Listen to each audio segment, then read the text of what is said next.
Party tonight, heading back into our study on holiness.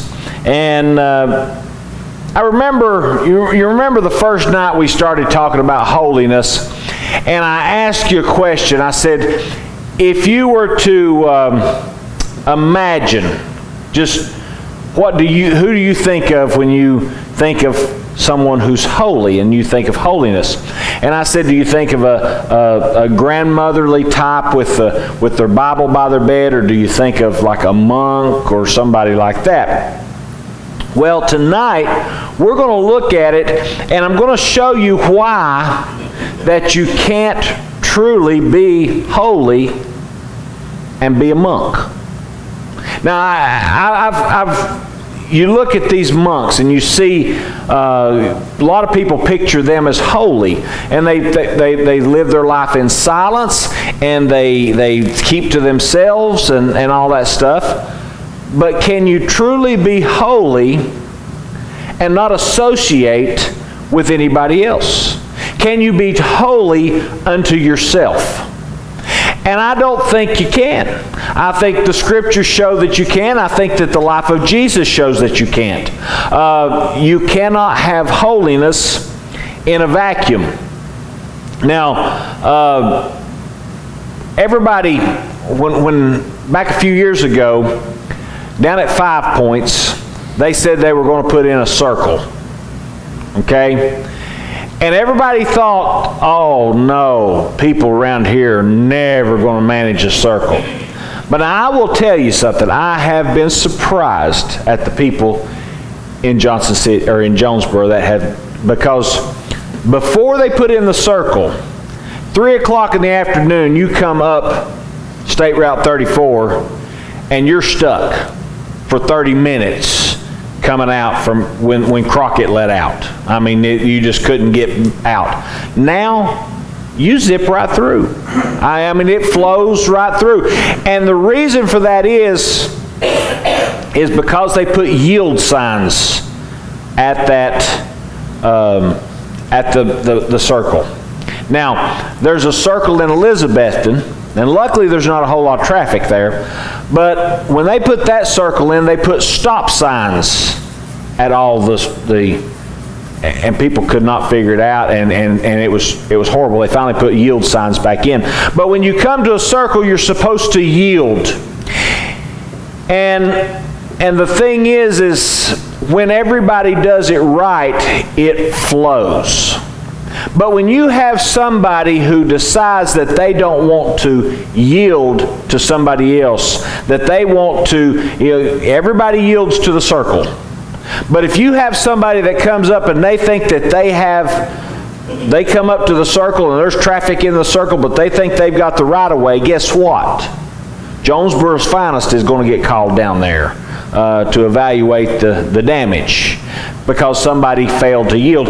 As Christians, and as we look at holiness and how we portray holiness and the pursuit of holiness, we need to learn how that we are to yield our will. We're to yield sometimes to our own desires, especially when we're dealing with other people. And sometimes it's really not easy to do. And some of us, and I say us because this is one of my hard things to do.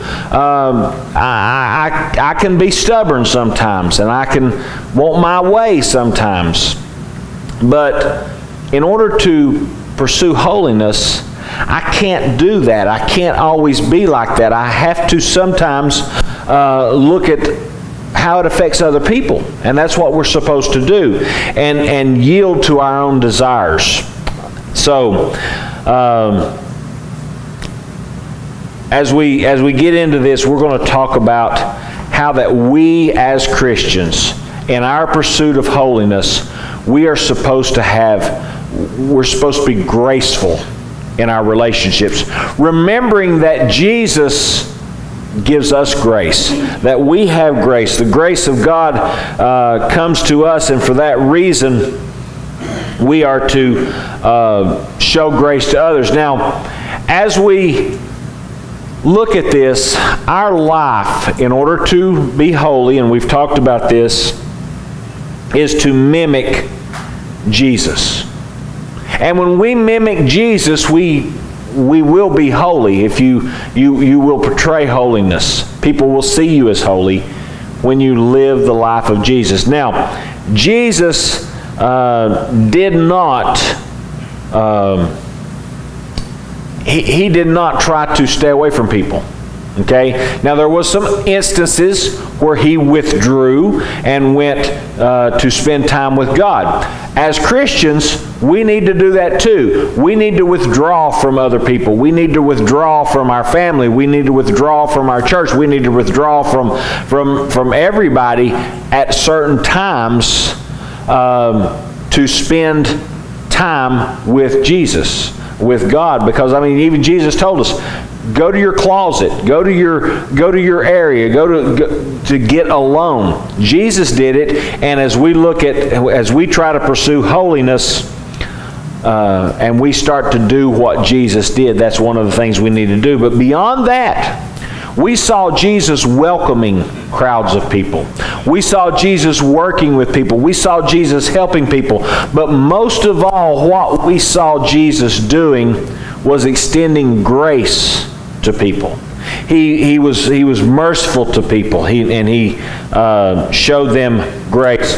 And as we look at it and we go through our life, we have to show grace to people as well. Now,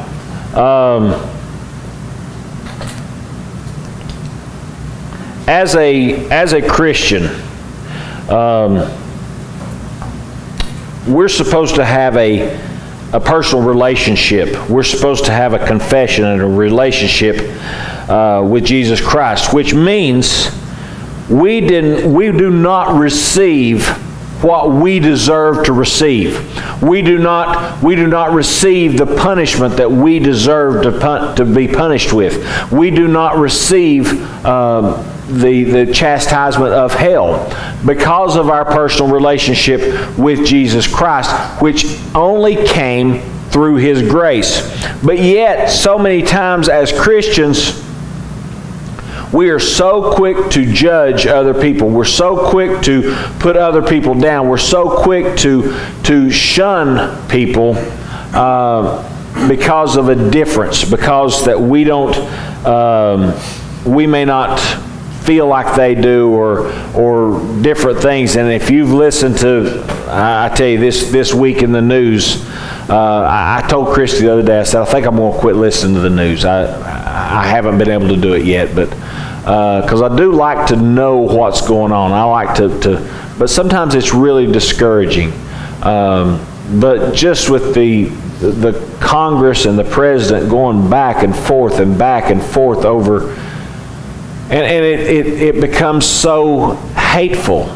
And nobody wants to extend grace. Nobody wants to ever say, maybe I shouldn't have said that, or maybe, or maybe I was wrong. Nobody ever wants to say that, and none of us. I don't think any of us ever want to admit that. But sometimes that's what it takes to extend grace to somebody, or even to say to somebody, and look, I don't agree with you, but I love you. Is that so hard for people to say? Is that so bad to say to somebody? Go up to somebody that you don't agree with and say, look, I love you. What you're doing, I don't agree with. What you stand for, I don't agree with. What the things that you say, I don't agree with. But I love you as a person. And that is what it takes to extend grace to somebody. And it's not easy. We have to relate to people. We have to be able to deal with people, because as Christians, people are not going to see God. I mean, we see that they're going to claim that this world happened by Big Bang, so they're not going to see God in anything else if we don't show Him to them. Okay? It's up to us. I mean, how else will they hear without the preaching? Okay? That's what the scriptures say. You know, they need to hear the preaching. And listen, they're not going to listen to us if we don't build a relationship with them, if we don't show them God, if we don't allow them to see God in our lives. And that only comes when we extend grace. When we have that hateful attitude, when we have that I'm better than you attitude, when we have the attitude that I'm right and you're wrong and I'm not going to listen, and we build those kind of attitudes. Look, I know I'm right when it comes to God. Okay, I like to think I'm right about everything, but I know I'm not. But when it comes to my relationship with Jesus, and it comes to my belief in God, I have no doubt, and I will stand on that till the world falls down. And I will not waver from that. And yes, you can call me narrow-minded all you want to. I believe it, and I will not waver from that. But there's other things that I may be wrong about from time to time, but I can't come across to people that way. If you come across immediately that way and you're not willing to listen to their point of view and you're not willing to share in a loving way, then you will never be considered. Nobody will ever look at you and think of you as holy. And you will not see a whole lot of progress being made. You will not see much results from that kind of handling of things. A few things that we're going to cover here to look at: that holiness never occurs in a relational vacuum. Grace for others is always a priority. We have to see people like Jesus saw you. Okay, that's how you have to look at people. We need to make sure that we're seeing Jesus as Jesus sees them. Okay, remember that we are covered by grace, and that's the lens that we need to look at other people with. Our current relationships are not temporary issues. They have eternal consequences. When you run into somebody, it's easy to think, well, you know, I'll never see that person again, or whatever, so you just say what you want to them. But remember, it's not temporary issues, your relationships. They always have eternal possibilities or eternal consequences. Now, holiness is setting aside your will in favor of God's will. That has to work in real time with real people in a real world. So those are the things that we want to look at. Now, it would be easy. It would be easy to live a Christian life in a vacuum. Okay? If you never had to deal with people, life would be a lot easier. I mean, think about it. If you never had to talk to anybody, you would never get in an argument, would you? You probably wouldn't get mad. I mean, most of the times that I get mad, it's because of somebody else, or because of an argument, or because of what somebody else has said. Or, I mean, that's when I get mad the most. When you know, you wouldn't have the influence of other people, you wouldn't have the peer pressure. So it would be a lot easier to live our life without that other human influence. So the fact is that the relationships that we build and the relationships that we have, whether it be relationships with other Christians, or whether it be relationships with people outside the church, relationships with people that we're trying to make in order to bring them to Jesus, those relationships, that's the hardest part of Christianity, is dealing with people. And you know, certain types of people are harder to deal with than others. You all know that. You know, some people are Some people are just pleasant to deal with, and some people you just as soon you didn't meet. Y'all know some people like that. I know you do. So let's look at James chapter 2.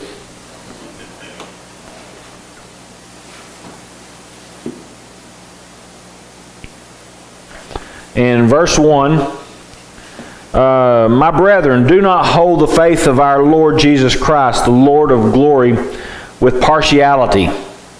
For if there should come into your assembly a man with gold rings and fine apparel, and there should also come in a poor man in filthy clothes, and you pay attention to the one wearing the fine clothes, and say to him, you sit here in a good place, and say to the poor man, you stand there, or sit here at my footstool, have you not shown partiality among yourselves and become judges with evil thoughts? Now, when we deal with people, it is real easy sometimes to show favoritism. I knew a pastor one time that was guilty of this. I mean, it was blatant. It was obvious. This was one of those people that was constantly worried about money. The church had plenty of money, had money that they didn't know what to do with, and he was, well, what if an air conditioner was to go out, or what if this, or what if, he was always worried about money. And people would come into the church. We had visitors all the time come into the church, and he was friendly enough to people. But I remember one particular Sunday we had a doctor. This guy had visited, he had moved into town. He had just moved in, was working at the hospital, moved into town. As he introduced himself, he told him that he was a doctor. I mean, he took him around and introduced him to everybody in the church, and wanted everybody to shake his hand, and brought him right up front, and here's my wife. You can sit with her, and it was embarrassing. It really was to me. It was embarrassing to see the way that he was reacting over this doctor who came in, and and the reason it was embarrassing to me was because my thought was, that's the way you should be treating every visitor that comes in. I've never seen you react this way with anybody else. Any other visitor that we've had come in, and you should be doing this with everybody that comes in. And for me, that was embarrassing, because I thought back to this verse. And listen, it's not just about monetary. I've seen preachers who, and not as bad, but I've seen preachers that have seen other preachers, come into the church. They've seen a preacher come into the church that is well known, and they react that way with them. Listen, I remember one time I was in the National Guards, and we took a trip down to Biloxi, Mississippi, Camp Shelby, Mississippi, and we had done a new type of training that week, and for 2 weeks, and we were getting on the bus, and they were busing us back out to the airport, and for 2 weeks, 2 whole weeks, everybody in my platoon or in our group had complained. Nobody liked it. We didn't have anybody's support. We were bored. We didn't have anything to do, and it was not a good training camp. And we're getting on the bus, and as we get on the tarmac, they stop the bus, and we're heading out to the plane. A 2-star general steps up on the bus. Now, all the seats are pretty well full, but he stands in the middle, and he's going to stand on the bus, and he starts talking to everybody. And he's asking people, well, what did y'all think of this new type of training? How did y'all like it? And everybody's just, well, yeah, it's all right. Yeah, it's all right. And he got back there to me, and I'm sitting right beside our lieutenant, who was our commander for that 2 weeks, and he was walking toward my lieutenant, and I said, personally, sir, I didn't like it. And from what I've heard, nobody else did either. And he just stopped. And that lieutenant looked at me like he could have cut my throat at that point. Because here I was talking to a general. Now, I was a private at this time. I was still a private, or PFC, and he looked at me, and he kind of sat down on the seat beside me, and he said, well, tell me about it. Tell me what you didn't like. And I sat there and I explained it to him. And I told him why we didn't like it and what we were. And he had an aide with him, and he had him write this stuff down. And when we got there, he said, thank you for being honest with me. And he got off the bus and went on. We got on the plane, and everybody's like, man, I can't believe that you talked to him like that. I can't believe you said that to him. And I said, why?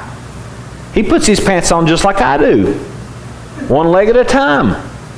You know, and the thing is everybody reacted differently because he was somebody of stature. He had a high rank, so everybody clammed up and they reacted differently. We as Christians, listen, we're supposed to treat everybody with respect. We should treat everybody like a general.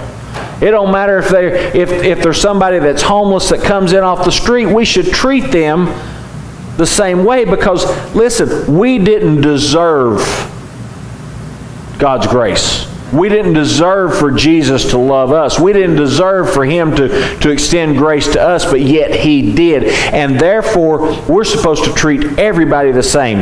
Listen, He gives, I was talking to some people last night, and I was talking about when Jesus washed the feet of the disciples. You know, we knew that they had the top three. You know, Peter, James, and John. Everybody kind of considers them the top three. They were the three most important, or the three that was the closest to Jesus.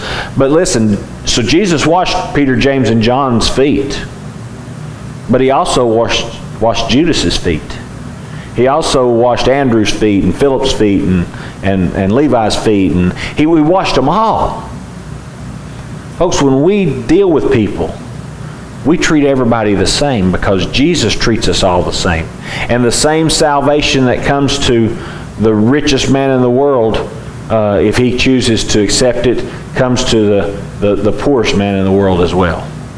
And so therefore, if Jesus views them the same, if I want to be holy, then I have to view them the same.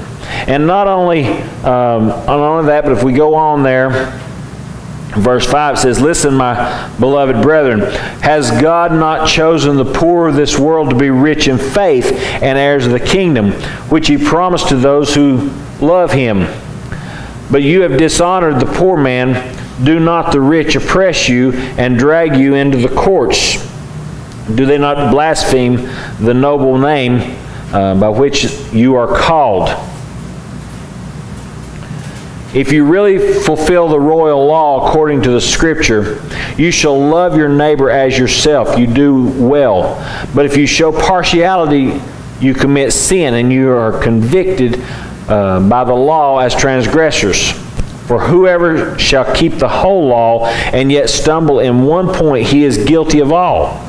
For He who said, do not commit adultery, also said, do not murder. Now if you do not commit adultery, but you do murder, you have become a transgressor of the law. So speak so speak and so do as those who will be judged by the law of liberty. For judgment is without mercy to the one who has shown no mercy. Mercy triumphs over judgment. So we see here that mercy triumphs over judgment. When I look at this, I think about the end of time, and I think about the time when we have to stand before God, and we have to stand before Him, and He will pronounce you. I mean, there's no way that He cannot say you are guilty. You're guilty. Everybody's guilty. But I love that statement right there, that mercy triumphs over judgment. The judgment is true. The judgment is right. The judgment that says that you're guilty is true and righteous. But His mercy is greater than his judgment. The fact that he wants to extend mercy, the fact that he extends grace overpowers the judgment that states that you are guilty. Now, as we look at this, I love this part. It says, the same one who said you should not commit adultery said that you should not murder. The same one that said you shall not lie said you shall not murder. The same one that said that you will keep God number one, love the Lord your God, is the one that said you shall not commit adultery. And basically in this statement he's saying that all the commandments rank the same. I saw somebody, a friend of mine, had posted this on Facebook the other day, a church sign that he had seen, and it said, don't judge somebody else because your sin is different than theirs. And that's basically what we do as Christians. We're guilty of that. We look at somebody else's sin. We look at somebody else and we judge them because of that. And I mean, one of the most blatant that is on everybody's mind right now, and it's on the social media, it's on everything, is homosexuality. And their sin is different than mine. And I disagree with it. And I know that it's wrong. But I also know that me judging them is just as wrong as what they're doing. Okay? I can't judge them. I have to love them, and I have to extend grace to them regardless of how I feel about what they're doing. Because the thing is if I see a beautiful woman and I lust after her, then I am just as guilty as the homosexuals. Now that's hard to accept for some of us. That's hard to look at, and I know that we have churches, we have.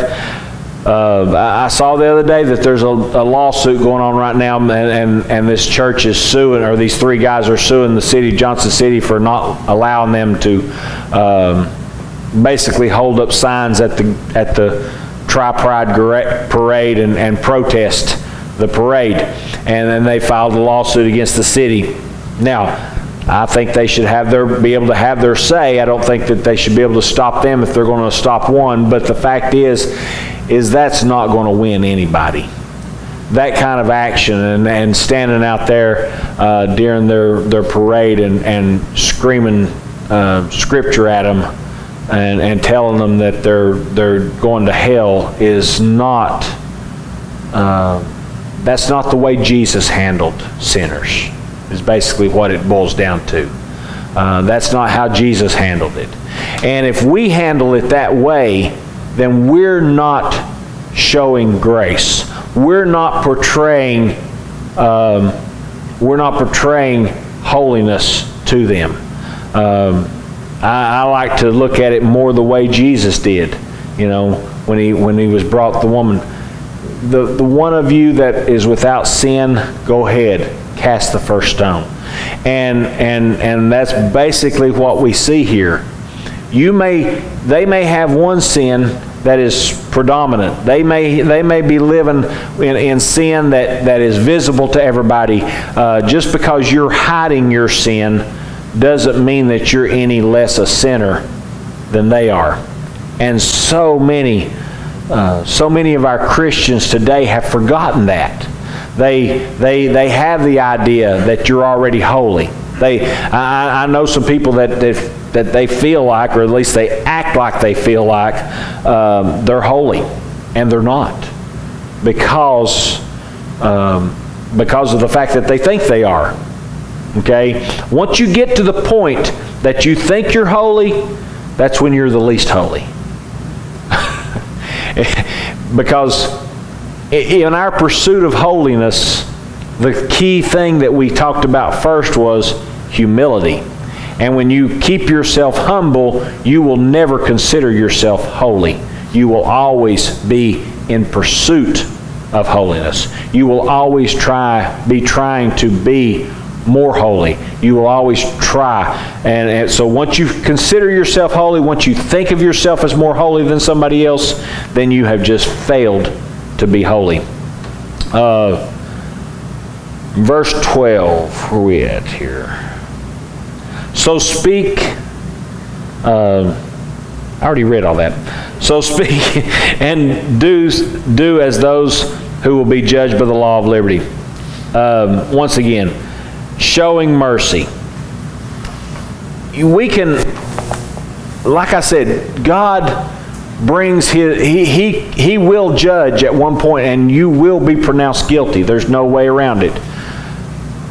And yes, you can look at people out in the world. You could go downtown. You could go to these parades. You could go to the bars. You could go to just about anywhere in our world, and you could find people that you could pronounce. You could place judgment on that person and tell them they're guilty. And they would be. Okay? But so are you. And God extends us mercy. He extends us grace. And through His grace and mercy, we have hope. And we have the opportunity to be a part of Him. And that's why we need to extend that grace. John 15:9 says, as the Father loved me, I also have loved you. Abide in my love. If you keep my commandments, you will abide in my love, just as I have kept my Father's commandments and abide in His love. These things I have spoken to you, that my joy may remain in you, and that your joy may be full. This is my commandment, that you love one another as I have loved you. Greater love has no one than this, than to lay down one's life for his friends. So, we are to love one another. We're supposed to love our brothers and sisters. We're supposed to love the people that we encounter. Jesus gives us two different things here. First, He says, love your neighbor as yourself. And that's a pretty strong love. But then He tells us to love one another as I have loved you. I've said it before, and it's an old saying, but not only do we need to show grace to those outside of the church and those people that we see that are living in sin, and those people that are living in an obvious sin, and make it open and even celebrate their sin. We still need to show them grace. But also, those people within our churches. There are so many people that live in our churches, that go to our churches. You know them, you've seen it happen. They fall from grace. They fall, and they fall into sin. They fall to temptation. I've known pastors, I've known deacons, I've known piano players, I've known just all kinds of people in the churches that have fallen into adultery, they've fallen into alcoholism, they've fallen into so many different things that are open sins, and they fall.